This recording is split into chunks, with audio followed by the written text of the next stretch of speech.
Hey everyone, it's Brad and Josh here, and we welcome you to We'll Bring the Popcorn, the ultimate film and TV podcast. On today's episode, we're going to be reviewing the latest sci-fi action film Predator Badlands and Guillermo del Toro's take on Frankenstein. Thanks to Godzilla Day on November 3rd, we got a few more details on the follow-up to Godzilla Minus One. So if you've watched this podcast at all or listened to us, you know the love that we have for that movie, of just how brilliantly it was done with such a low budget. And we've been really anticipating what he's going to do with the sequel. While we now know it's going to be called Godzilla Minus Zero, so we're going backwards here a little bit.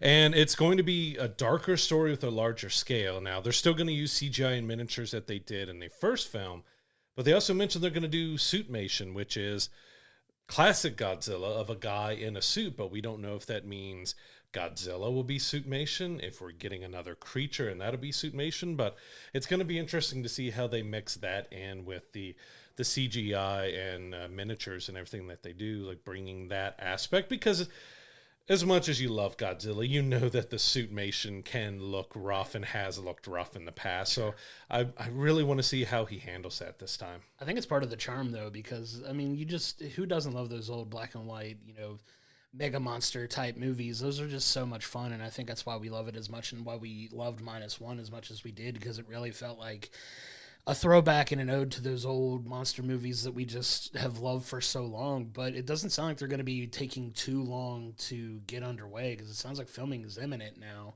to get this done, because they're aiming for an end of 2026 release for this film. That's not a lot of time to get it in and get it filmed and get it moving to get it ready for the end of next year. So it sounds like they're pretty close to getting started on it right away. So I'm excited for that. I love that movie so much. I'm excited to see what he does. It sounds like the budget's going to be just a little bit bigger, but not like crazy or insane in any way. So it seems like it's keeping it well within a reasonable budget, but I'm excited to see what they do with it. And throwing in the suitmation stuff is kind of an additional ode to those old monster movies. Seems like it's going to be a lot of fun. Yeah, we talked about it a lot. Like, give them more budget to do a little bit more with, but don't take it from being they never officially released the number, but it was always said to be under $15 million to do that film. You don't want to see it to balloon to $300 million, right, and you see it go crazy because Joker Folie à Deux, we're looking at you there.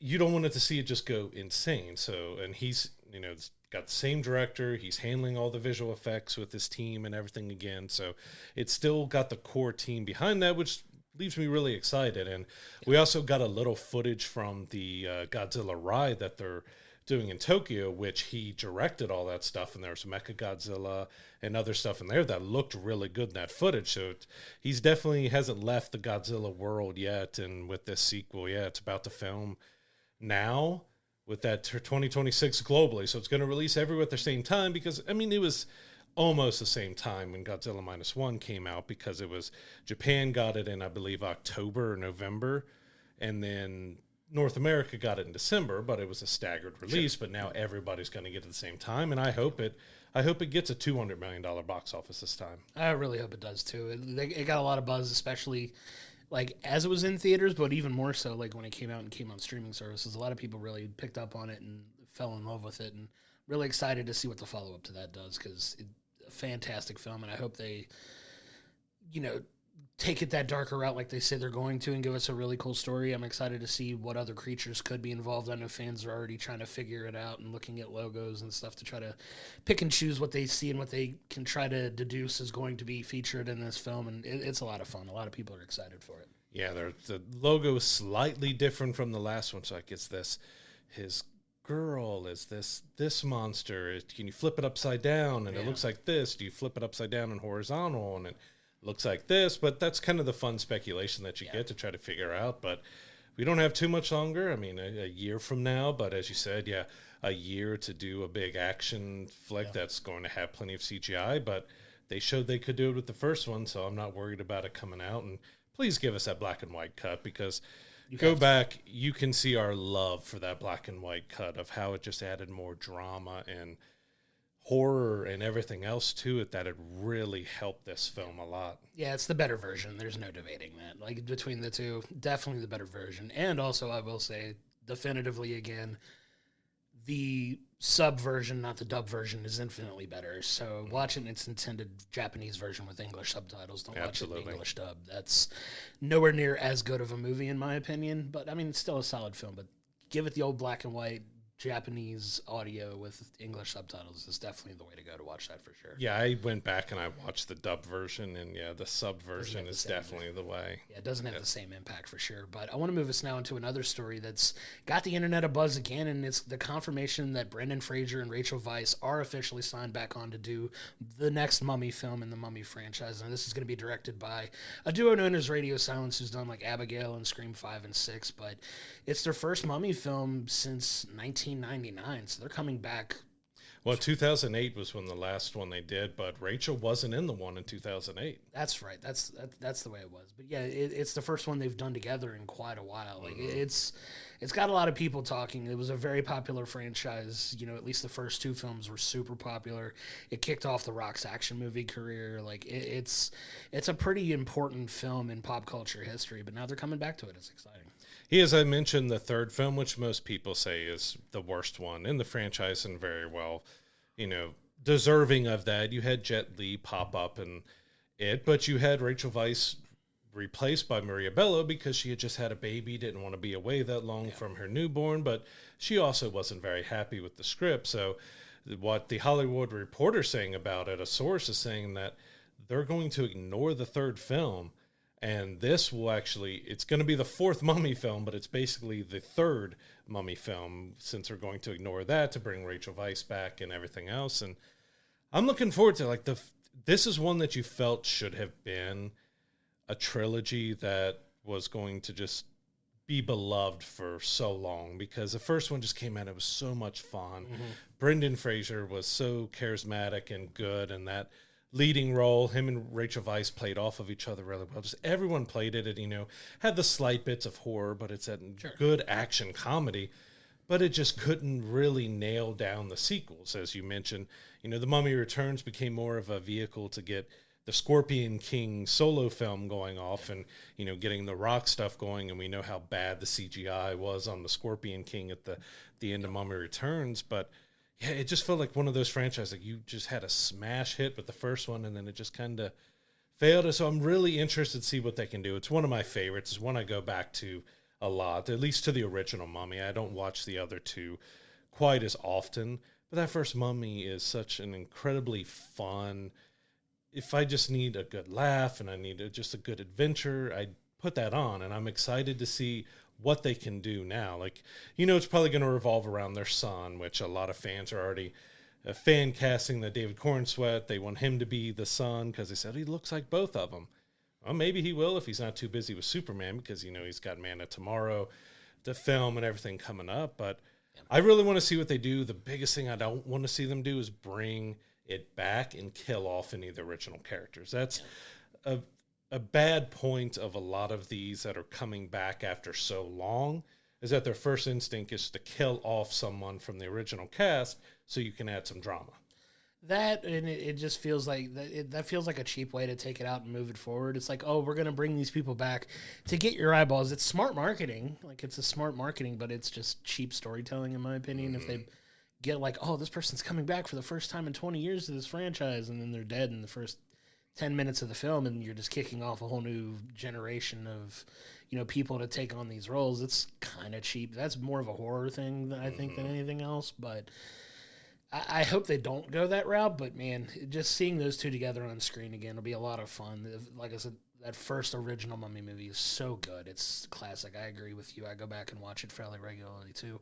Mummy Returns wasn't terrible, but it didn't have the same magic as the first one. Still a solid movie, but that first one is just so good. And it's, I can't say how happy I am that Brenden Fraser's career has had the resurgence in the last 5 or 6 years that it's had.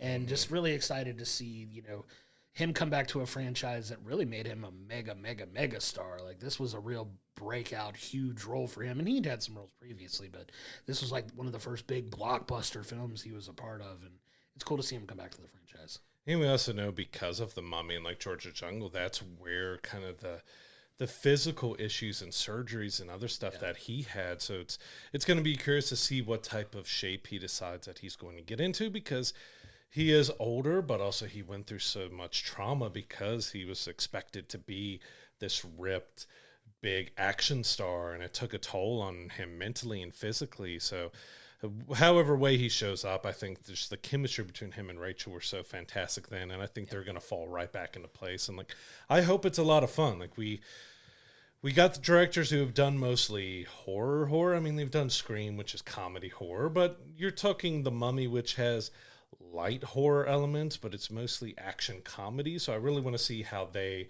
handle doing maybe a little less horror and more of the action comedy stuff. You've got to let Brenden and Rachel really, gel and go with each other with that, which would be that action comedy. And yeah, Brenden or Rachel die, we riot. Absolutely. You can't have that. That can't be the starter for this film. But I'm excited, man. It's so cool to see these guys back into it and see what they do. We'll see if the movie's any good or not, but we'll get to at least see them on screen together again, which is a really cool thing. And I think it's probably going to be a big box office hit if they do it right. If you get us seeing him back as Rick and her as Evie, and we see that really good, that it's potential to have a big box office. Yeah, the chemistry for them was insane in that film, so we'll see what happens when they come back to it. If they can get David Cornsworth, that would be really cool too. But we'll see what the plot for it looks like.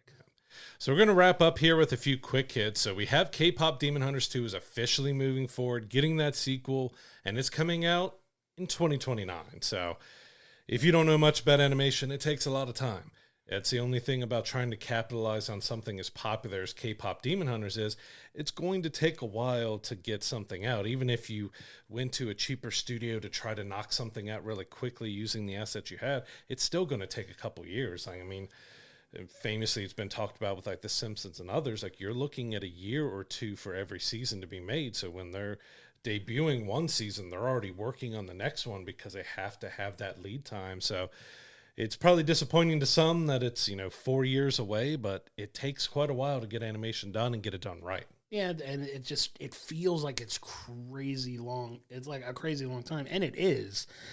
And you'd hope they could turn that around, but yeah, that's the whole point of animation. If you want it to be good, you got to let it do its thing. You got to let it cook. Like, we've been notorious for wanting the next, Spider-Verse animation film to come out, but that takes time to do too. It's been 37 years. It feels like it. It's been forever. You just cut to that meme of the old lady that says it's been 84 years, but it's kind of what it feels like, and it's going to be a long wait for them, but kudos to them for following up on it. You knew it was coming. You knew it was happening, as successful as it was. They got Grammy nominations for Golden out of it, for Song of the Year. Like, a Netflix film getting Song of the Year recognition at the Grammys is huge. It just goes to speak of how popular this film franchise has become and how mega popular those songs were. Like, who would have thought when you watched it, like, yeah, this was catchy and really good, and we really loved it, but the impact that it's had in pop culture is insane. Like, it's huge, and it's crossed over into the music landscape, too, of getting Grammy nominations. It's a big deal. Yeah, it got snubbed for Record of the Year, but it got a ton of nominations and got everything there. It made Ije the first Korean-American woman to be nominated for a Grammy and everything. And I hope they sweep and win everything, because it's that underdog story. Like, you had a movie that they may or may not thought it was going to be very big, and it just exploded.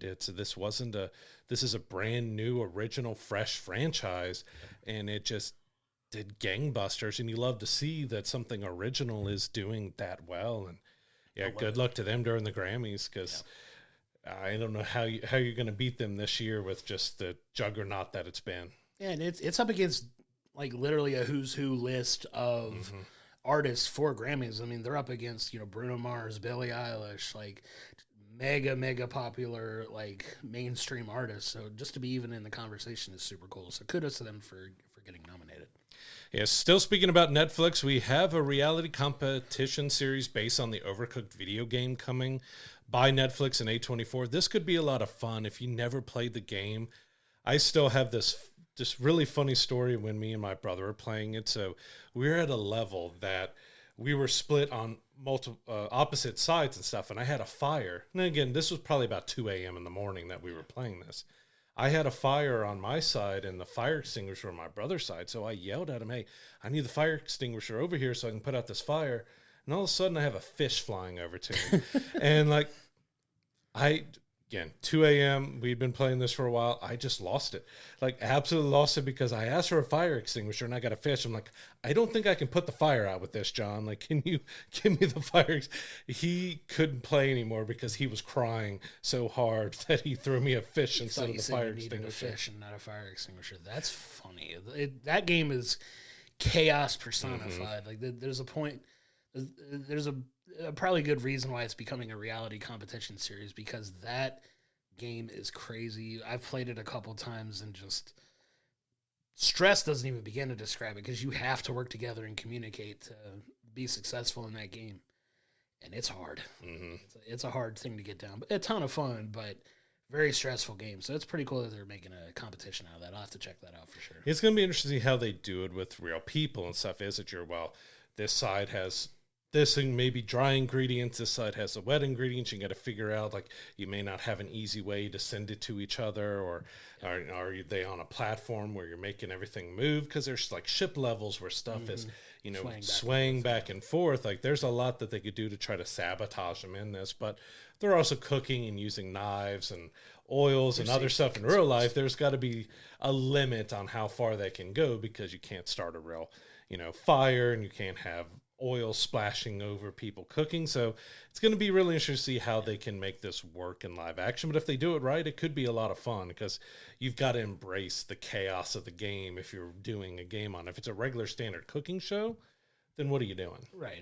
There's going to be some wacky elements involved in that for sure, because you have to, but definitely they'll have safety baked into that too, because there's liability issues and all that other stuff. But it's got the potential to be something really fun and entertaining. I'm here for it. And we also got final confirmation that Gremlins 3 is moving forward. You have Chris Columbus, who wrote the original Gremlins. He also did Home Alone, the first two Harry Potters, Mrs. Doubtfire. He's been behind a ton of hits through the 90s and 2000s. He is co-writing and directing the third Gremlins film. Awesome. You got Steven Spielberg back on board to produce it, and it's coming out in November of 2027. So yet another big franchise. I mean, it was big for when we were kids, but the Netflix animated series has done really well. So this could be another potential big revival. And if we get The Mummy also out in 2027, we don't really have a timeline on that yet, but we could have a couple new old franchises coming back in the next couple years now. 2027, as we've already said, is going to be absolutely insane. I don't think we're going to sleep in 2027. It might be 2 movies every single week. Just set up a cot in the theater. We may not watch a single second of TV with the way movies are going to dominate in 27. It's going to be insane, but I'm here for it. We got content for days to come, but that is a stacked year for sure. But yeah, I'm excited about this. Chris Columbus is an amazing director behind some of my favorite movies, and just to see him back and taking on the Gremlins franchise again is a pretty cool thing. I'm excited to see what they could do with it. Hopefully it's good. We do have that concern about stuff that was popular in the 80s trying to come back now and do something with it and see if it holds up today. We'll see. It's to be determined, but the people behind the magic are back, and that's more than I can hope for when it comes to reviving something like this. It's people who are already knowing of these characters and what to do with them, and we'll see how they make it in 2027, so I'm excited for that. Because as we mentioned in another episode, Gremlins was one of the ones that caused the rating of PG-13 to be created, because it came in the original Gremlins was PG, but I guess it was classified as family horror. Like there was, but it had horror elements to it and everything. So it's interesting to see how much into the horror they're going to go. But I really hope they stick to practical puppetry and animatronics and stuff with it, and not making the Gremlins and Gizmo and everything be CGI, because you lose some of the heart and charm. We've seen that so many times with a lot of things that come back and they replace the characters with CGI when they were puppets, and it just doesn't have the same feel. They have to get Howie Mandel back as Gizmo. That's a non-starter for me. It won't be the same without Howie as Gizmo. It blew my mind when I knew that was him that did that voice, and it was just crazy, but I'm excited for that. They have to get Howie on board. Get Howie, practical puppetry and animatronics. Like you're on a solid foundation at that point. And lastly here, Keanu Reeves is not done with action films as of yet. He's got a new franchise he's jumping into, which is by Deadpool director Tim Miller. He's got a film called Shiver coming out. So this is A film that follows a smuggler who gets stuck in a time loop after being double-crossed while on a mission at sea. So we got Keanu Reeves, action, Groundhog Day. I'm in. Yeah, and his knees notwithstanding, he's infamous about how shooting films like John Wick are bad for his knees. Well, he's right back into action films again, so we'll see what he's involved with that. Sounds like a fun premise, but it's Keanu Reeves. You don't have to sell me too hard on going to see anything he's in. He's absolutely phenomenal. I love all his work, and we'll see what that looks like for him. And you're setting it at sea, so is that potentially the entire movie takes place on a boat, and you're going to loop it that way? It's when you set something in a single location, it becomes really interesting how you can make it feel different and fresh each time. And if you're doing a Groundhog Day like loop, you've got to really make that, all right, well, I guess he's learning where everyone's moving from and what he can do. And it's going to be interesting to see how they do it if it is kind of a single location shoot like that. So it says he's a smuggler who gets double-crossed at sea. Is this the John Wick Pirates of the Caribbean crossover that we're expecting out of this kind of thing? Like mixed with a little Bourne, because he starts off floating in the sea. Is it a little piratey? Like what are we looking at when he's talking about smugglers? Because that could mean any number of things. But I'm interested to see what the actual tone of the film and what the visuals look like for that, because that could be very interesting. Do we get Keanu going, look at me, I'm the captain now? Doing it in his deadpan delivery would be freaking hilarious, but I'd be here for that too. But it's exciting to see him, back in a role like that, and we'll see what that looks like. It's interesting he does have another action film coming out, because there is talk that somehow he's going to return for John Wick 5, and you have potential another Matrix film being talked about, but it hasn't said if it's a remake or a reboot or if it's going to continue on with Keanu and Neo. So he's still got a decent amount of action ahead of him, but we'll see how much longer, because he also has Berserker.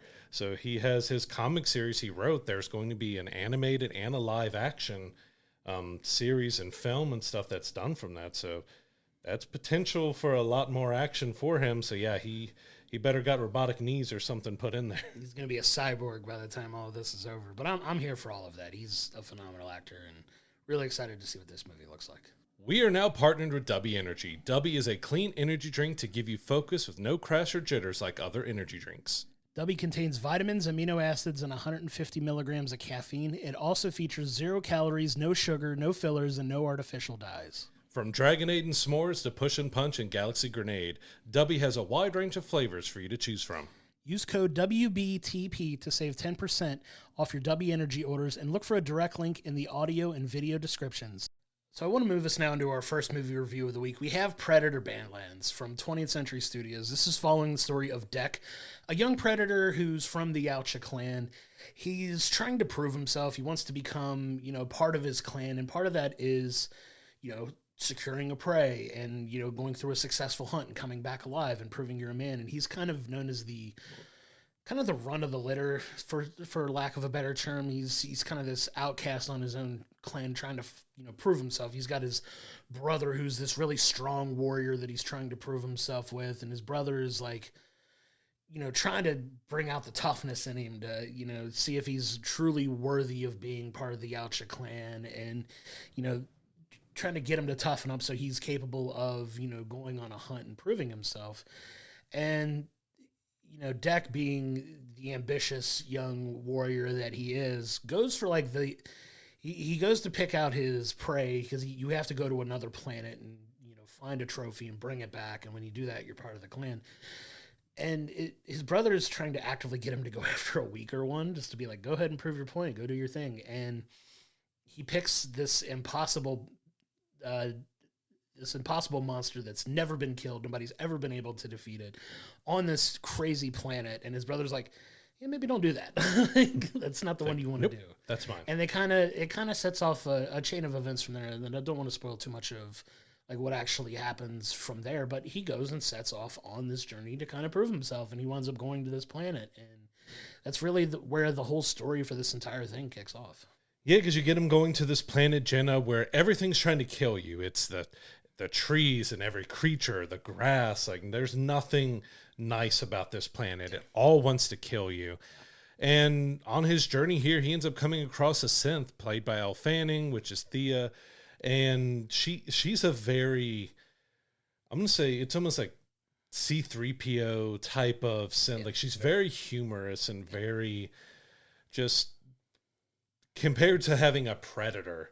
You have this very bubbly personality synth, but it works so well. They work so well off of each other. But I had a ton of fun with this. Like, this is not your standard regular Predator film. Like, when most people think of Predator, they're thinking about the original with Arnold Schwarzenegger and what, 87? Yeah. You're looking at that original. The rest of them, you're kind of mixed and muddled on, and even with Alien versus Predator and all that. But this is a very different Predator film. It's all about the Yautja, about the Predator, who's, as you said, he's weaker. He hasn't earned all the gadgets. You know, he's trying to, by killing this big prey, he'll get his cloaking device. And, you know, they earn from kills and everything they do different parts of their armor. So he's still very basic. He's got a helmet. He's got a little bit of armor. He's got his sword and his bow and stuff. But he's trying to earn everything. And I have to give it up to Demetrius, who played Dek, because all of his lines were in a made-up language. They created a full Yautja language, and he had to deliver his entire performance using this made-up language, and he did a fantastic job in there, especially because he's wearing a suit, but you also got CGI to the face, so you can make it move and everything else. But I think he did a solid job. Elle Fanning did a solid job. Like, it's a limited cast. You have no humans. You have a bunch of synths that, of course, look human, but you have synths and you have alien creatures, and that's it. And that's kind of how they can get away with a lot of violence in here, is because there's no red blood. You get green blood and other stuff like that. And it did pack a lot of action and a lot of violence into this film. For sure. It's heavy on the action, heavy on the story in this. And you get basically Dek going through this journey of, he's very much like I would almost call him a Drax-like type creature, like in his mannerisms and the way he thinks about things and the way he moves is very Drax-like, not quite as heavy on the humor side necessarily as the way like Drax has been portrayed in the MCU, but that's kind of one of the closer comparisons I could make to him as a character. Is very Drax-like, very, very literal. There's not a lot of subtlety or humor. It's just like, you know, Elle's like, I need you to help me find my leg. So when he finds her, she's like cut in half. Like, she's been separated from her legs. Obviously, she's synthetic, so that's not that big of a deal. She can still function and do all the things she needs to do. But her objective is to try to convince Dek to take her with him so she can get her legs back and become like a full synth again. And, you know, they play up a lot of humor in that. But Dek is very much like, I'm a predator. I have to do this on my own. I don't need help. I don't want any help. And she just basically is like, just consider me a tool to help you. And he instead of just calling her Elle, he calls her tool. Like, you are a tool. You're a tool. I will use you. You are a tool. Like, it's just very primitive and very funny. Like the relationship they two have, because you do see Dek kind of growing a little bit and gaining a little bit of, not quite empathy, but empathetic traits to some things, a little bit of a conscience, if you will, like throughout a lot of this, instead of just being the very primitive, the mission is the only thing that matters kind of thing that you get from Predators a lot. You get a little bit more human, almost a little more humanity to him, a little more empathy, but it's a really cool story. I agree. I had a lot of fun watching this. You actually get a Predator cracking a joke in here. Like, there's not many for the Predator. Most of the humor and stuff comes from Elle Fanning, and because she plays a dual role. She's Thea, but she's also Tessa. So Thea is kind of more of this helper synthetic that's supposed to be doing a lot of the research and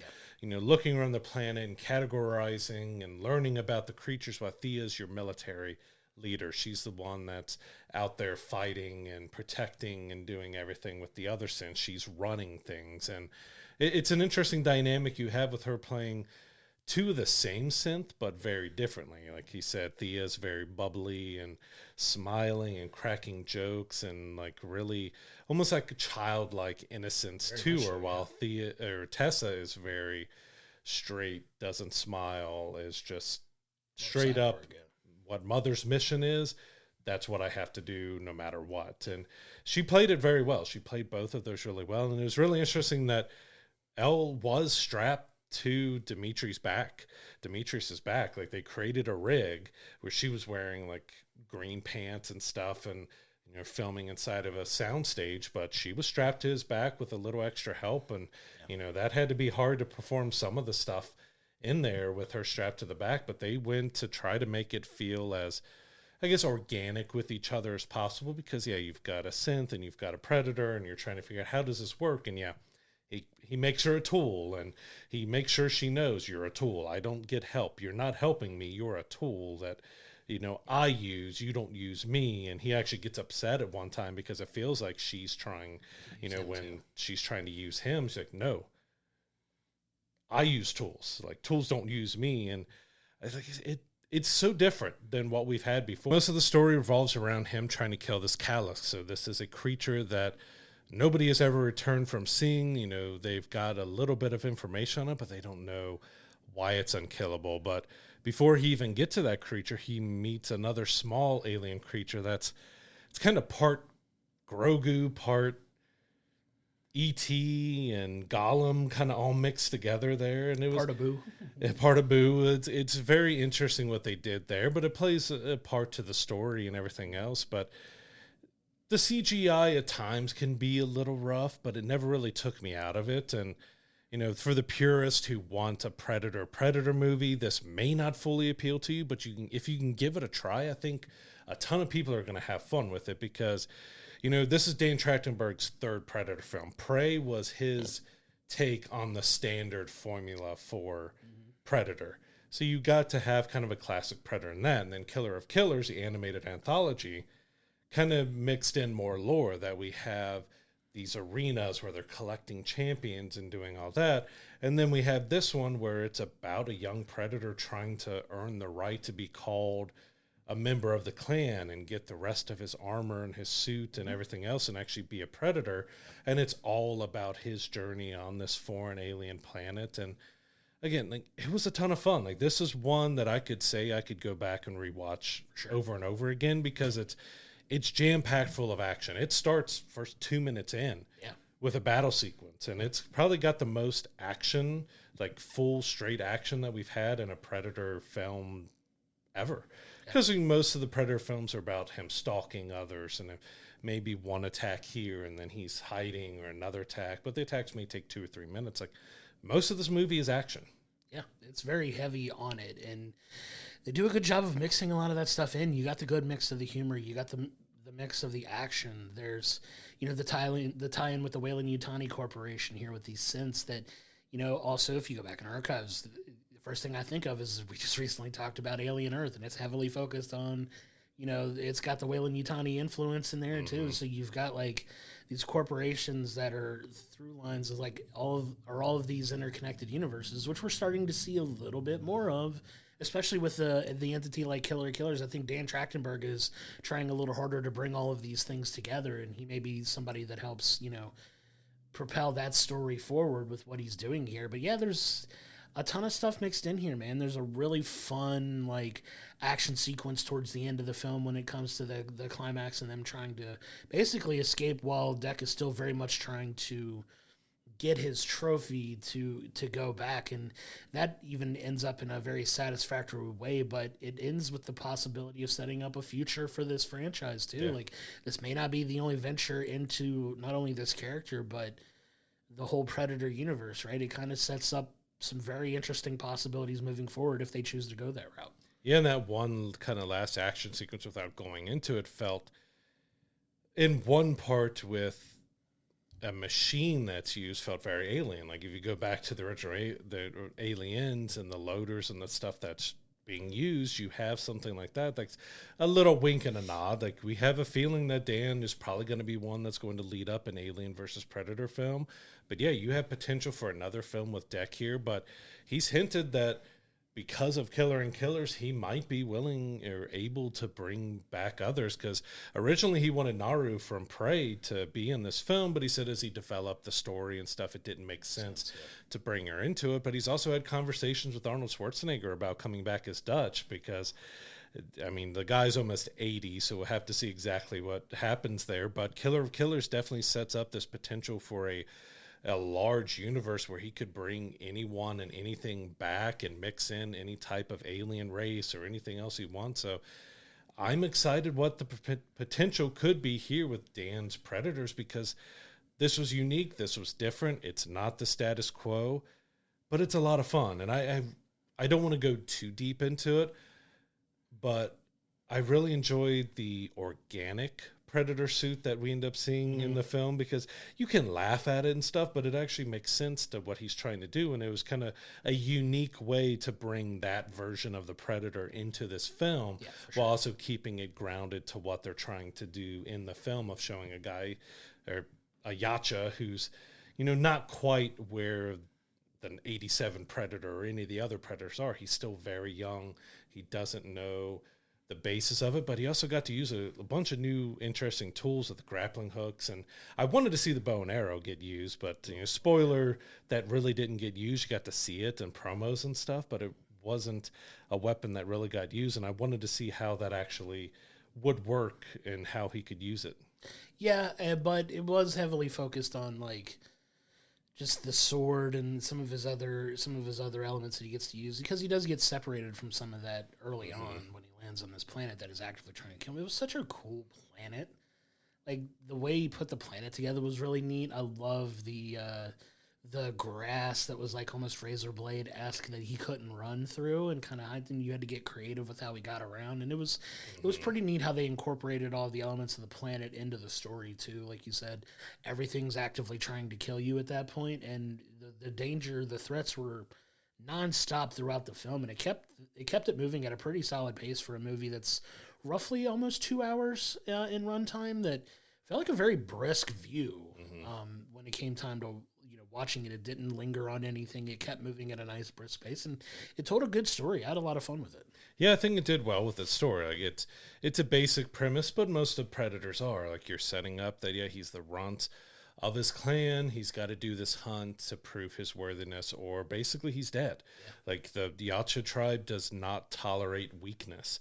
So if you're shown to be weak, it's just we kill you off and we go on. Right. Like, it's no hard feelings, but you're weak, you got to die. No hard feelings, but you got to go permanently. Yeah. It's kind of savage in that instance. But yeah, I mean, it's about him finding his strength and him doing what he has to do to get his trophy to earn his place in his tribe. And I got to say, the end sequence in the film, awesome. Especially when he, spoiler alert, he gets his freaking trophy. I don't think we're really spoiling anything too heavy there, but he kind of gets to go back and throw it in his dad's face, who's kind of like the leader of the Yacha tribe that he's trying to prove his worth to, and that ends in a very satisfying. Everything boils down to daddy problems with everything. It's just always dad. Dads do better. Do better, dads. But no, it's a really solid story, man. I had a lot of fun with it. High rewatchability for this, for sure. A ton of fun, a lot of action. If you're looking for a good action with some humor and some heart built into it, definitely one to check out for sure. Like, yeah, it's a great one to go to theaters to see, because even if you just want to turn your brain off to all what lore there is to the Predator franchise across 6 or 7 films now, quite a bit.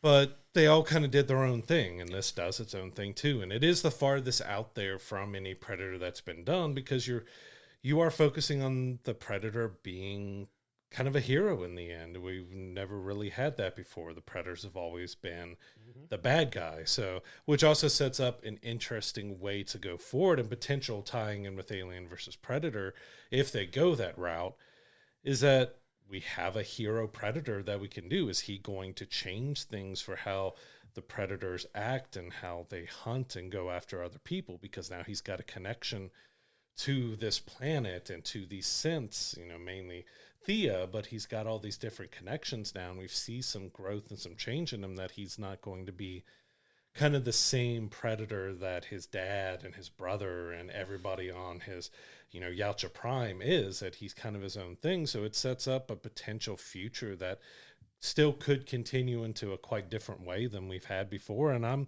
actually really looking forward to that. For sure. It's an interesting change of direction for characters that we're so used to seeing portrayed in a negative light as villains, but that's the whole fun part about when you get into Alien versus Predator type stuff. Who's the bad guy and who's the good guy? Are there no good guys? Are there no bad guys? Like, what's the evidence of this? And you kind of turn that on its head a little bit when you get a predator that you're actively rooting for now, and you're rooting for Deck to be successful in this film, and you have what could potentially be the kickoff of a good hero's journey for the Predators, and we'll see what that looks like moving forward, and if they continue in this space beyond this. We'll see what the plans forward are moving forward, but it definitely set up some fun, interesting stuff should they choose to go full into like the timeline crossovers and all that stuff that you kind of set up in Killer of Killers. Like, do we start getting some more of that crossover? Do we see Arnold Schwarzenegger come back as Dutch for the first time in almost 40 years? It'll probably be 40 years at that point by the time we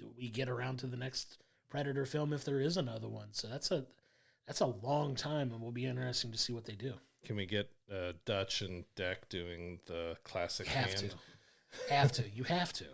They just both of them flexing and hitting each other with that handshake. Like, all right, we're helping each other. Because, I mean, if they do bring in Naru and bring in Dutch and others, could it be for like Alien versus Predator? Is it actually going to be like all the champions and the Predator versus the Xenomorphs and stuff? Could it go that route? Like, there's a lot of potential that he's set up, and I'll say he's been 3 for 3 so far. Like with Prey, you got the classic, but with a twist because it's taking place back in the Native American times and stuff, and then you got a quite a different twist with the animated anthology we got earlier this year that sets up a lot of different paths they can go, and even Predator Badlands here sets up a really interesting future that it does feel like this character's in good hands of doing something new and unique. If you just continue to do the same Predator over and over again, yeah, you can have a little fun with it, but it's probably the majority of the reason why most of the Predator films are not that good is because they just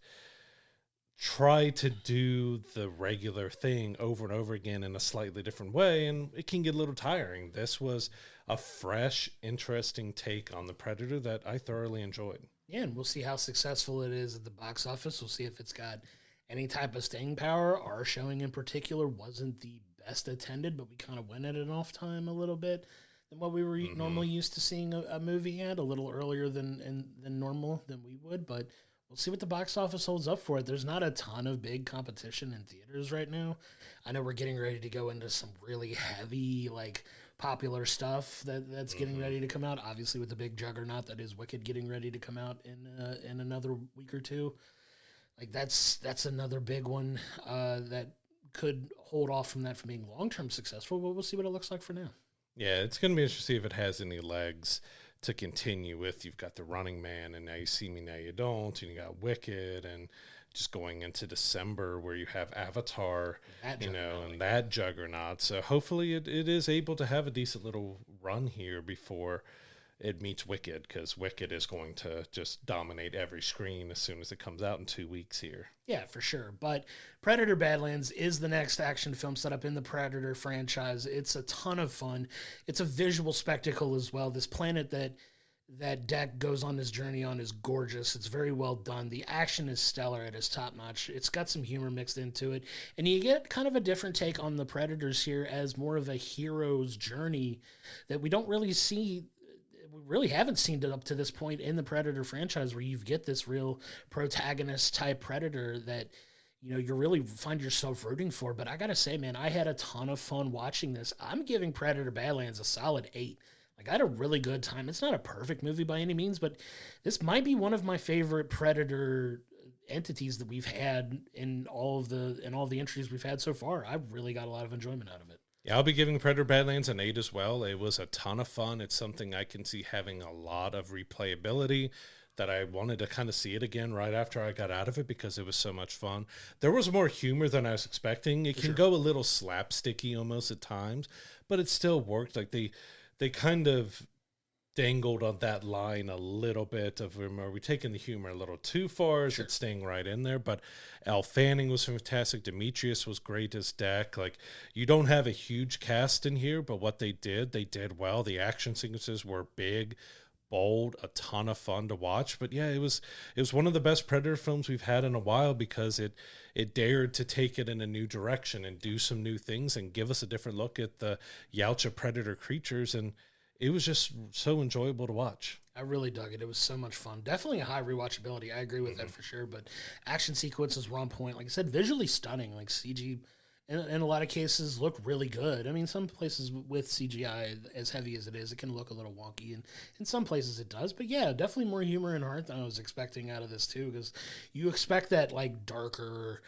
more serious tone in most of the film, and there's a decent amount of that in it, but they definitely leaned into the humor in this a little more than I anticipated it would. It was a lot funnier than I was anticipating when I got into the film. Like, I wasn't expecting to have some of the chuckle moments that I did in this, and we got those in there, and I think it helped. I think the levity in it really helped tell a more cohesive story than just a straightforward action run and gun kind of movie that you can kind of expect from a Predator franchise. But this was a lot of fun. I got a lot of enjoyment out of it. Yeah, and it really was a unique way to tell the story. Like, we haven't had Predator done in this way before. I would love to see, and maybe in the future, that we get a throwback kind of joke to the original Predator costume, which was Jean-Claude Van Damme was supposed to be wearing, that looked almost Mantis-like. I'd love to see Dan with kind of how he's trying to interconnect everything. Give us a throwback to that creature at some point so we can see how ridiculous that would have looked. But you could also CGI up and make it look so much better than that rubber foam suit that he was wearing in the little bit of footage that we have of that Mantis suit. I'd love to see that come back in the Predator franchise, especially if you're introducing a lot more humor into this universe. Sure. Have some fun with that. You definitely could for sure. But Predator Badlands is in theaters now. Go check it out. Come to our YouTube comments. Come to our Discord. Let us know what you think of the film. We'd love to have that conversation with you, and definitely one that we got a lot of enjoyment out of, and we think you will too. Yeah, so over on Netflix, we have Guillermo del Toro's Frankenstein. So it got a limited theatrical run. Unfortunately, we didn't get it anywhere near us, but you know, if you enjoy Guillermo del Toro, you know the takes that he takes on things, and this is faithful to the most part to the Frankenstein story, but he makes plenty of changes because we're getting a different look at the monster. He's always been one with his monsters and everything else.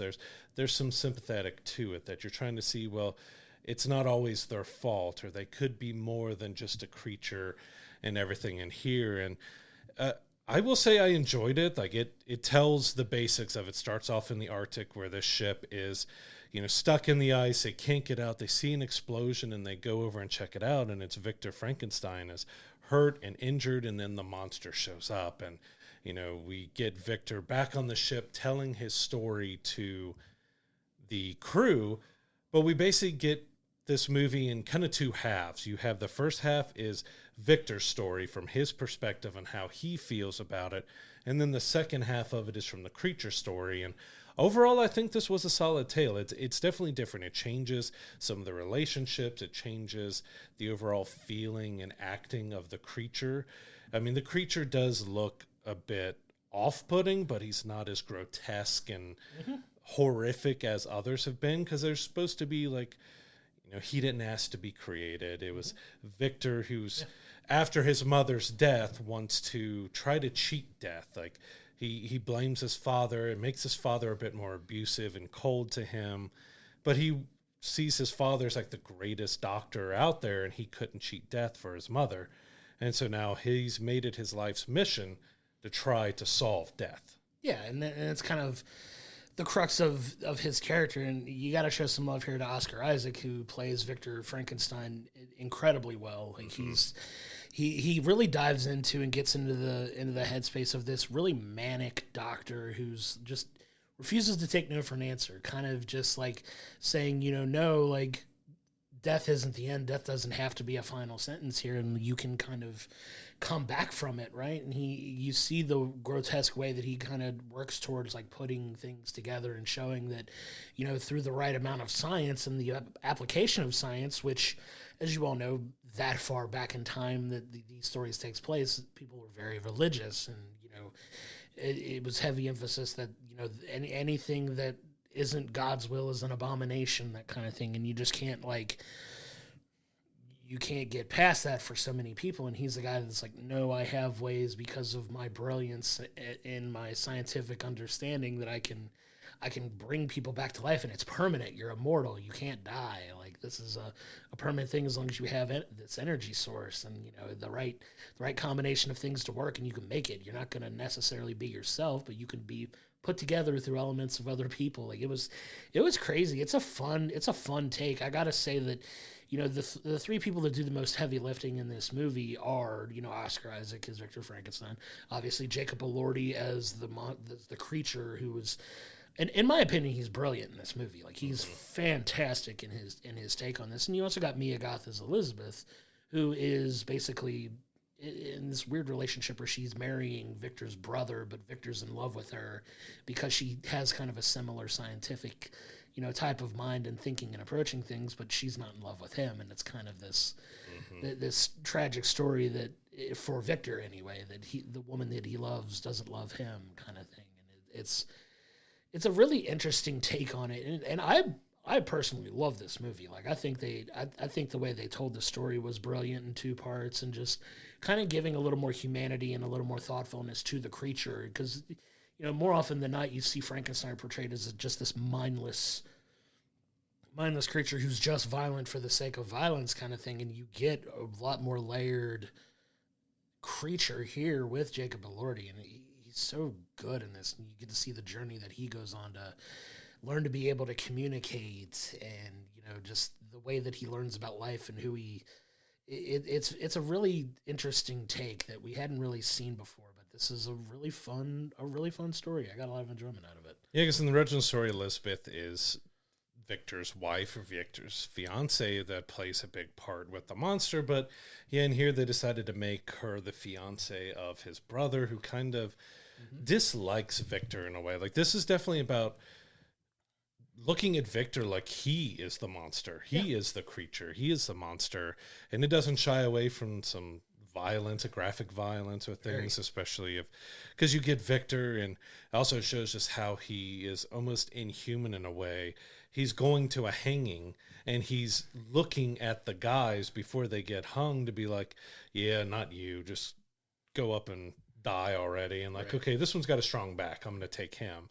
And like, he's picking out pretty morbid bodies before they're even dead. And you get like, there's been a war and a big battle, and he's just siphoning through the bodies to pick like, oh, find me a head that's intact. And like, just of how he almost doesn't really care about life because he's so obsessed with death. And it touches on that, especially like when he meets Elizabeth.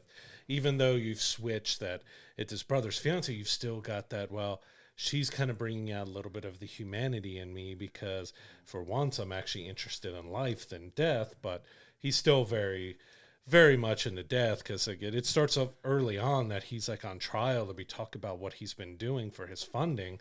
And he brings half of a cadaver that he shows that he can bring to life, and everyone's just horrified and like, okay, what is this going on? Which I got to give it up to Guillermo for doing so much practical effects. Like, there's some CGI that's mixed in with it, but you can tell there's puppetry and animatronics and other stuff that's done with it, which if it was full CGI, there would have been a lot more problems with it. I will say I wasn't fully into, I love Christoph Waltz, but his additional character, Heinrich, he wasn't in the original story. He's added to this as kind of an arms dealer who is the financer of all of Victor's stuff. Now, there's a deeper story on why he wants to, you know, finance Victor, but he also is added as Elizabeth's uncle, so there's kind of a tie all around. I don't think it added too much to it. I think Christoph was a little underused in that, because he's a brilliant actor. Fantastic, yeah. But I think it was kind of underused, because as soon as we get to an interesting point, then everything shifts and changes for it. That I don't know if you exactly needed him. And I get that you're trying to throw in kind of two different elements, where you're figuring out how he gets finance and how he's able to get this tower and get all the stuff that he needs to do it. But then it also adds in trying to look again at Victor's humanity. Like, how will he approach someone else in need that needs something out of him, and how he does it all. And I don't want to say he shouldn't have been in the movie, but it just didn't work as well as I hoped it would, because again, I love Christoph so much. Yeah, it wasn't the best integration of a new character into the story, honestly, but you can put Christoph Waltz in anything, and he will elevate a film. And in the brief time that we get him in the movie, like he does a fine job in it. I don't necessarily think he added enough gravitas to the film to really elevate it that much, but that's not necessarily his fault here. He was good with the direction that they gave him, but this is definitely more of a Victor and creature type story, because you get Elizabeth in here that's, kind of tries to be a little bit of a moral compass for Victor a little bit, like what you're doing is wrong and I'm trying to tell you what you're doing is wrong. And it's, trying to pull some humanity out of him a little bit here, when he's very much, like you said, straightforward. Like, I know I'm the smartest guy in the room and what I'm doing is right and all of this stuff. And, just kind of very inhumane with the way he does things, and very inhumane in the way he treats Frankenstein's monster here, the creature, like very inhumane, and it gets pointed out. And then, he eventually breaks free, and you kind of get the story to kind of turn on its head a little bit, where like Victor's he becomes obsessed with killing his own creation here, where he's trying to stop the creature, but has next to no success at that, because, the creature has this ability to regenerate himself, and he doesn't get stopped easily. He's basically immortal. Trying to kill an unkillable creature, and doesn't exactly go well for you, but it's fun, man. I really think it got better in the back half of the film, where it got to the creature's point of view, and you got to see the journey that it went on to, becoming a friend to the old man and his family, and, gaining that knowledge and reading it. One of the really funny, like, human moments that the creature has is when he's done reading all of the books that the man has, and he's just like, is this all the books that there is? Because he doesn't know any. He's just like, and the guy was just like, yeah, there's a couple more out there. Just like give him a little bit of hope to continue his education. But it was a really funny moment in there that was very lighthearted moments in this, because it's a very dark and gritty and gruesome movie in a lot of ways. But it was just a little bit of levity in there that made me laugh. It was a fun moment. He guess it definitely takes a shift, like when you get to that point where the creature has escaped and you go to his perspective on things, where he's telling his side of it. It almost feels like a different movie in a way, because it's slower paced, and you have the creature kind of hiding out and figuring out and watching other humans and trying to see like how they act and how they are. And of course he gets attacked as well. And you get that, as you said, it's almost adding some of the monster verse into it, because you give him these more regenerative powers, that he's like pretty much unable to be killed, that he can heal his wounds and everything else. So it adds that monster verse side into it there. But yeah, you get more. It's about trying to show, well, is a creature always a creature? Are we looking at it in the wrong way, that you instantly just want to grab your pitchforks and your torches and go after and kill it without even really knowing? Because that's kind of how Victor was. Like, he created this creature and he was so happy about it, but then he sees that it's having trouble of really being able to speak and learn and kind of adapt and move on. So he gets frustrated and angry, because he almost feels like it's a failure, because he's not evolving, walking, talking, regular human being, and he's chaining him up and he's treating him like a prisoner and not treating him like a human. And that really escalates and causes a lot of the problems there. But then you get to see that, well, it's taking a bit more time, but you're starting to get that humanity in the creature, and you're starting to see that he's able to start thinking and processing, and you're not just getting this out of control creature that's just maiming and killing everyone and everything, that there's a reason why he attacks. And if he's being attacked, he's going to, defend himself, but he's starting to think and process. So that's, as I expected from Guillermo, he's trying to give more layers, more to the creature than he does to like Victor Frankenstein, because mostly Victor is straight through. Like, he's just, from his mom's death, he's obsessed with death, and he cares about death more than life, and he wants to solve the problem of death. But the creature is just trying to figure out, how do I live? How do I be? Like, what am I? Right.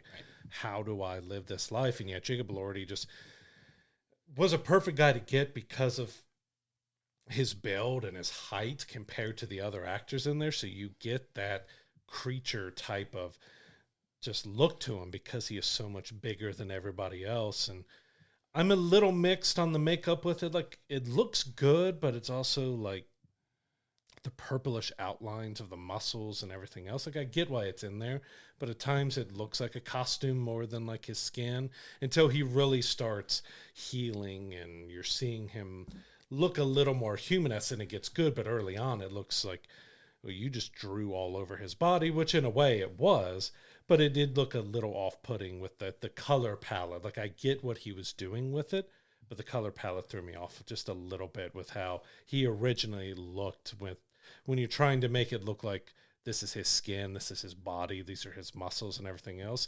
It almost looked a little more cartoonish than like realistic.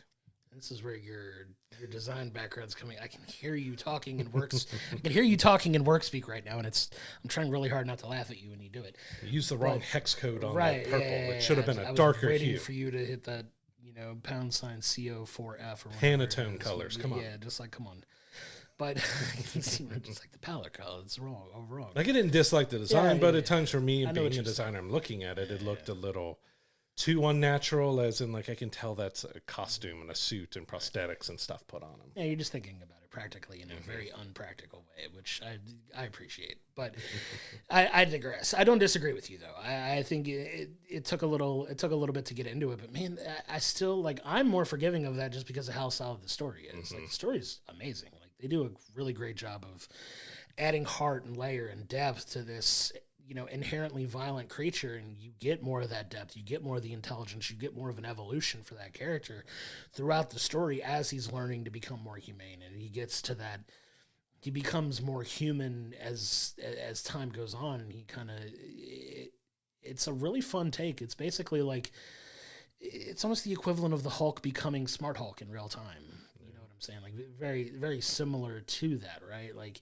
because he has this freakish strength that is just unmatched by anything you could see, and he starts gaining that empathy, he starts gaining the desire to fit in, where more of the human element starts to take over for him, and it's a really fun journey that he goes on in the movie, and it's a long movie. Like, I didn't realize it was going to be as long of a runtime as it was. It's over 2.5 hours. Like, it's a 2.5 hour movie, but it doesn't really at any point feel like it drags on either, because you get the duality of the two halves of the story, right? You get the first half, Victor half, and then you get the creature side of things. And it's really cool how they kept coming back from, like, a single point in time to branch out and tell the story of how we got there. And that's kind of where it goes from, because like you said, you get the setup for the end of the movie at the beginning of the movie, right? Where you get the ship of people, and this all stems from a boat being stuck in an iceberg to try to get out and get back into the sea, right? And that's kind of the whole crux of it, to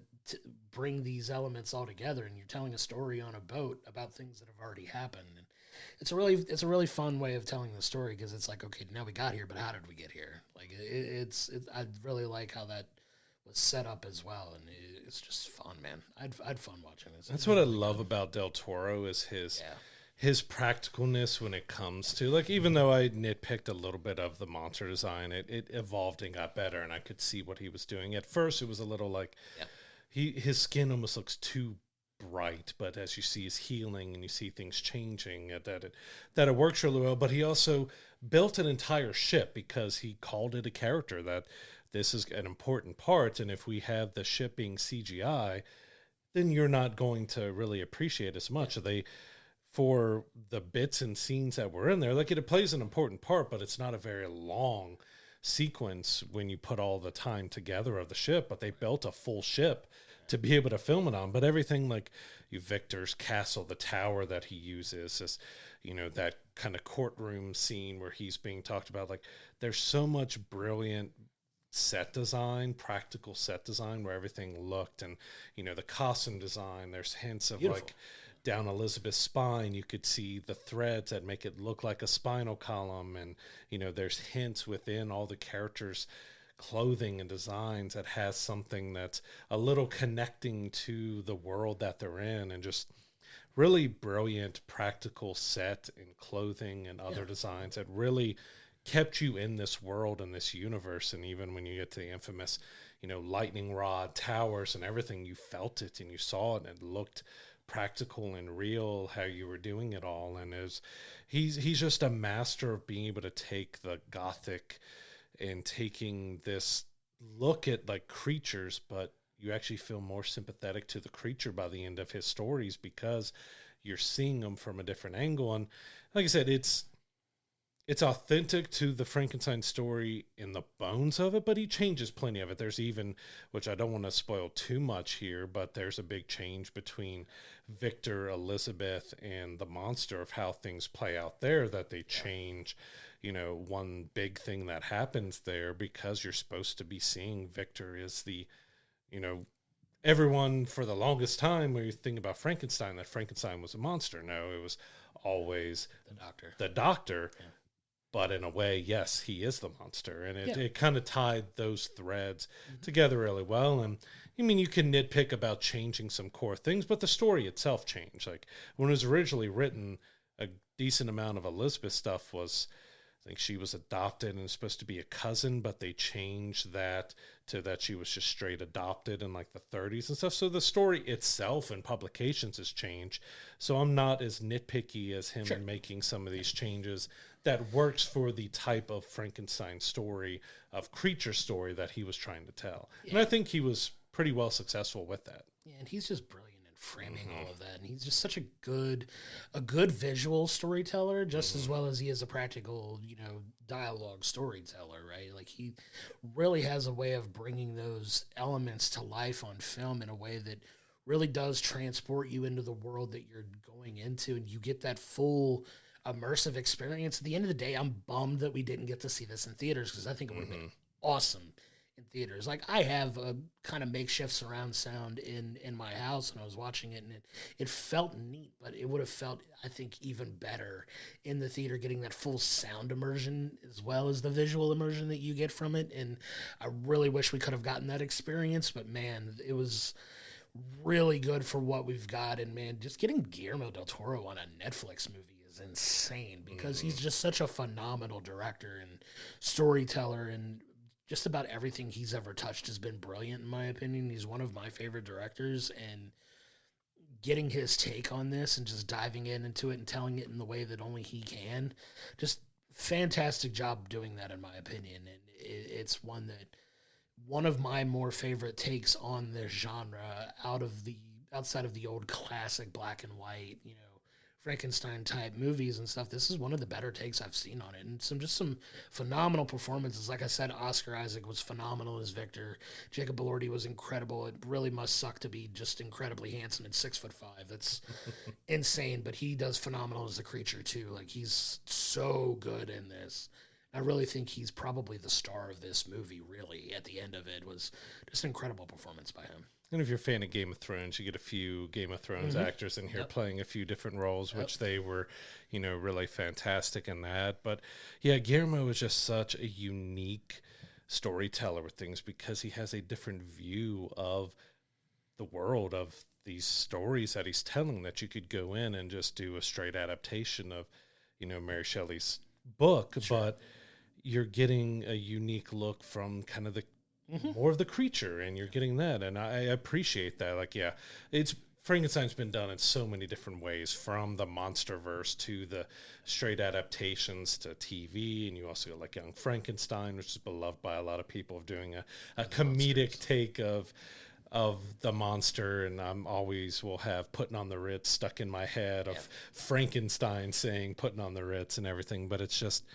he's such a unique storyteller, and the way he does it, like Pan's Labyrinth and other things he's done, is just such a unique way. I want that third Hellboy movie to come out, because I want to see him finish what he started with the first two. But he's a brilliant director and storyteller, because of he goes for the heart and the soul and looks for those different angles that you may not always get with those other adaptations. And I was excited when I heard he was doing Frankenstein, and it didn't let me down. Yeah, for sure. It's a phenomenally well-done movie that I will go back and revisit. This is going to probably be in my Halloween rotation moving forward. Just a fantastic movie that it doesn't even necessarily need to be Halloween time when I watch it, but coming out around this time was very fitting for sure, too.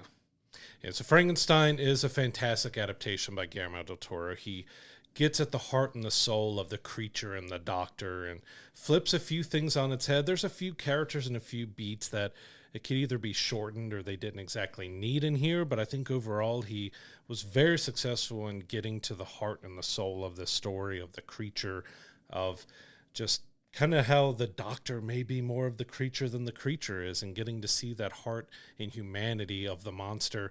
I'm giving it a solid 8 is with this one, as I did with Predator Badlands, because I think it was done in such a brilliant way. Practical effects, great sound design, great costume design that all tied to each other. Jacob Elordi was great as the creature, of giving us that heart and humanity, while Oscar Isaac gave us another brilliant performance of playing a doctor who cares more about death than he does with life. And I think Mia Goth was a good addition there as Elizabeth, who didn't get as much as you maybe would hoped, but she is the core between the creature and Victor, and I think it all came together really well. Yeah, I'm going to give it just a slightly better grade. I'm giving it an 8.5, and that's kind of where I landed on it.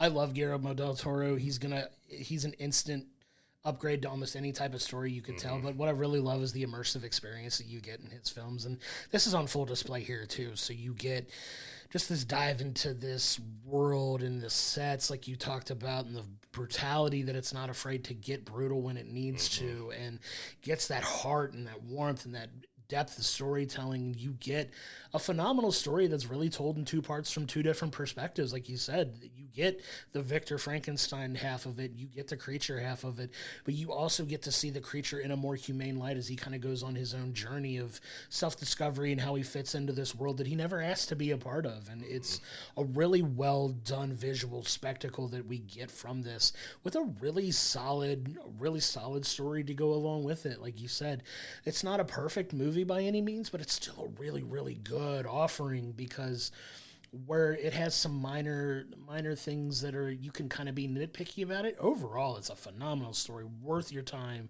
to go and watch, and carve out the time to watch it. It's really good. If you're into these types of stories, you don't have to be into the monster-y type stories, but it tells it in a way that's palatable on so many levels for people that I think a lot of people will get enjoyment out of it. It's like, we've already talked about the phenomenal performances in it too, and just everyone did such a good job in making this story that I have to land on 8.5. It's slightly better than Predator Badlands in my opinion. It's a more complete movie in my opinion. Like, oh yeah, it's hard to compare the two, even though I gave it an 8, the same as I did Predator Badlands.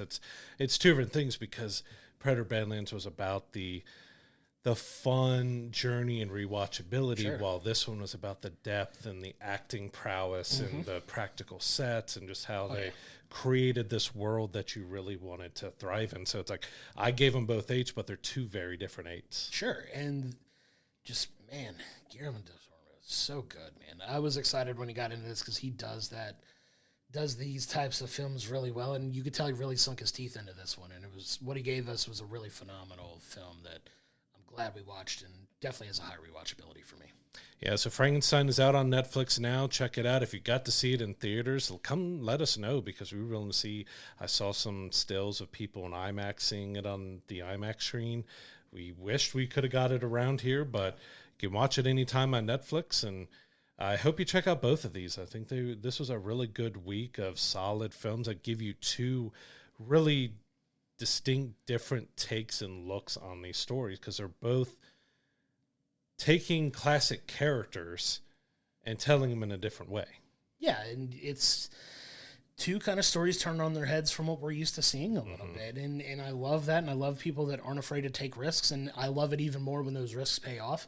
And I think they did phenomenal jobs in both of these. Like, Dan Trachtenberg and Guillermo del Toro are two really solid directors who take these stories and give us great things out of them. So hats off to both. These were two really, really good films, and a really good week for story watching for us, man. We got blessed with two really good movies this week. It was a lot of fun. Yeah, because you got the Predator turned into a protagonist and turned into a hero, and then you also got the creatures not exactly turned into a hero, but you get to see more of the humanity and the heart, and that there could be goodness there, and it's not just an out-of-control creature wanting to kill and maim. And we didn't really talk about it. It's not really horror. Like, if you're going in expecting Guillermo del Toro's Frankenstein to be horror, it's got some horror elements to it because of the gore and, you know, the bodies and dismemberment and other stuff he's doing, but it's not about the horror. It's not about trying to scare you or frighten you with anything. It's actually trying to get you to, one, look at how far science can go and stepping over bounds, but also not judging everything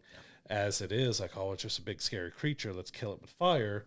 I know there's actually some humanity and some heart behind it. So there's a lot more depth than just straight up trying to do a horror version of Frankenstein. Yeah, for sure. He did a phenomenal job. And like I said, just taking the story and kind of turning it on its head a little bit and giving us a different take on it to something that you're so used to it being one way. And he makes it some slight alterations that gave us something really special. And I was glad we got to, you know, check it out and talk about it this week for sure. And I capped off my entertainment this week because, as I've mentioned, last week I started finally going on the journey with my oldest daughter of watching Lord of the Rings. So we watched the Two Towers. She got to see the battles of Helm's Deep. And, you know, we went through that, and she really enjoyed it and liked it and everything else. So, like, we've got one more to go. We got Return of the King. And I'm like, well, you basically got the best movie. Like, both of these have been phenomenal, but you got the best movie waiting for you ahead here. But, you know, probably going to have to skip a week on that because it's her birthday coming up and she's got her friends coming over.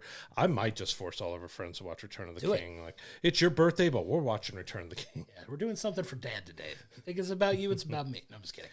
I'm excited to see what she thinks about that one because, make no bones about it, it's my favorite movie of all time. I'm really excited to see what she thinks. And I'm glad she's enjoying it so far. It's been fun to go back and rewatching with her and having her see it for the first time because she hasn't read the books or anything, so she's experiencing this world. She's big into D&D and everything, but you know, getting her to experience this world of Lord of the Rings and everything else, which I did have to warn her because she's not very big on spiders, that, well, there's going to be some sequences in the third movie here that you may not like too well. But yeah, it was really fun to have the Two Towers with her, having Frankenstein, having Predator. Like, it's a good week. 3 different films that are vastly different, but they all do what they try to do so extremely well. Yeah, that's fun. I'm excited to see her continue on that journey for sure because those movies are so good, man. And I'm glad she's finally getting around to watching them, and you get to have that moment with her. That's a ton of fun, man. I'm happy for that.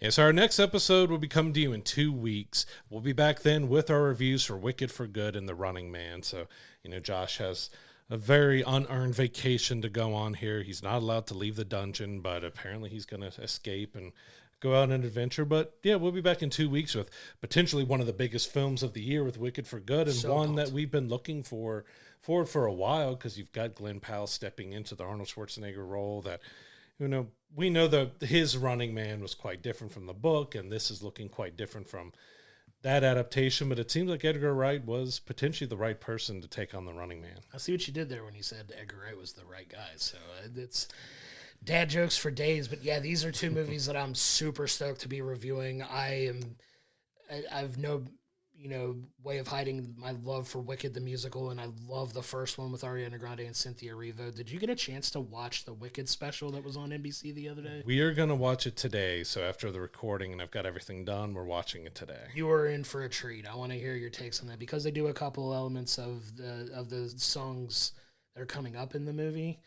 And then you get a little tiny sneak peek of the 2 original songs that they're doing for it. One, obviously, from each of them. Mm-hmm. So you get a Cynthia Erivo song, you get an Ariana Grande song that they both get to have incorporated into this one, and then you get some of the classics, too. It's a really fun special. If you haven't checked it out, it is on Peacock now, so go check it out before you go see the new Wicked movie. Ton of fun, a really cool special that they got to do. It was a really cool one. I think you guys will get a kick out of it. Yeah, I'm looking forward to that and looking forward to the movie because anybody who knows the play knows that the second half was kind of a little bit weaker than the first half of, you know, the play, but they've made some changes and they're doing some things differently, and we've got the first real big inclusion of Dorothy since the original Wizard of Oz. I mean, you've had the other adaptations where they've done Dorothy in an original way, but this is trying to harken back to, you know, Judy Garland's Dorothy and everything. It's going to be really interesting to see if the changes that they made to the second half is going to make it that much better, and that maybe the second film could be the definitive version of the end of, you know, Wicked. Yeah, Wicked is a musical. The second half of it's still solid. Yeah, it has more iconic songs in the first half, but there's some really, really, really good songs in the second half of the play as well. And it's a really fun story and kind of takes what you know about the Wizard of Oz and kind of tweaks it to match the story they're telling here in a really fun way of tying it together. Won't spoil it if you've never seen the musical, but a ton of fun. Definitely one looking forward to. And then The Running Man, like I didn't get to touch on it, but we've been seeing that trailer for what feels like forever just because we go to the movies so often. Still, every time I see the trailer, it's not one of those like, I really can't wait for this movie to come out so I can stop seeing the trailer for it. I'm still pumped to go check that one out. It looks like a ton of fun. Looks like it's just going to be a nonstop action ride for 90 minutes to 2 hours or however long this film's going to be. And I'm really excited for that. Glenn Powell is great. And that film looks like it's going to be a ton of fun to sit through, and I'm excited. I'm a little bummed that, you know, it lines up with me being out of town, so, like, this would be what we were doing next week that was talking about this movie, but we get to come back and talk about it in 2 weeks. I'm really excited about that for sure. Yeah, like Glenn Powell's just in everything, doing everything. He's definitely becoming the next big action leading man, like some talking like he's like the next Tom Cruise, like he's in everything, doing everything. But he's also going to, which I just saw an interview that he was doing for the film here, is that he's going back and getting a degree fully at Texas. Love it. So he's got all these films and everything else he's doing, and he's taking classes at the same time. And it was like Josh Brolin looked at him like, how in the world do you have time to do this? Because you're just working nonstop and you're also going to school. He's like, yeah. Well, what's crazy, it's crazy you got that going on. And then just like what we've got coming up content wise, you know what I mean? Like we're coming back in 2 weeks. The next time we do an episode, it'll be time for Stranger Things season 5 as well. Yeah. And I do have to end by saying this. We got GTA 6 delayed until next November. We will have gotten the entire run of Stranger Things before we've gotten GTA 6. Which took like 9 years. Yes, so just think about that. All the running jokes of we get this before we get GTA 6. The entire run of Stranger Things happened between the time that GTA 5 and GTA 6 was released. So take that and think about it what you will, but those kids in the movie were all genuinely kids when we hit the first season of Stranger Things. They're all adults now, which is just insane. But I saw Gaten Manzaro, who plays Dustin, and I was going to say he commented on it too. He was like, I was like 11 when the game came out, and I'm an adult now. Can we get GTA 6 finally? Like, even he's on board with it. But yeah, like, give us the game already, for the love of God. I get it. Make it good, but it's just so fun to see all these things that we've gotten in between when the last one is out. The entire run of Stranger Things will have come and gone by the time we get that game. We've already talked about the insanity of 2027. GTA 6 was moved to November 2026. If it gets another delay, it's going to 2027. Could you have potentially one of the biggest video games of all time of how they're talking about it, because they've put rumored over $1 billion into creating this game? If that falls into 2027 with the stacked theatrical release we have, like, we're just going to be living in our screens for that year. All right, I got a plan. Just go with me on this. We win the lottery and we retire, then we have time for everything. Retire by the end of 2026, so we can just watch and do everything. Somebody go to the future and give me these lottery numbers. We'll work something out. We can retire, and then we can just watch all of these things and just live to talk about them. I would love nothing more, because that might be how the only way we get through 2027 at this point. Yeah, it's insanely stacked year, and like GTA 6 is right on that bubble, and November 19th, 2026. Like, yeah, let's see if it sticks to that, because this is the third time it's been moved, because it was originally late this year, and then it moved to summer of next year. Now it's winter of next year, so.